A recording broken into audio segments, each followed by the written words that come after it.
Кыргыз Республикасынын куралдуу күчтөрүнүн түштүк батыш оперативдик кол башчылыгынын 2025 жайкы окуу жылына карата түзүлгөн планынын негизинде коопсуздукту сактоо боюнча сабактар өткөрүлдү.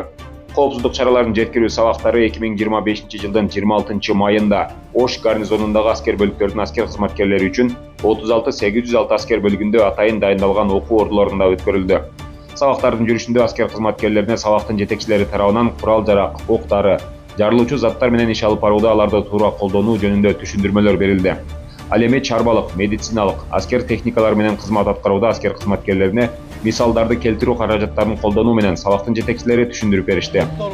Жакшынакай бир сыйра карап алып, андан кийин көтөрүп, андан кийин марш кылат.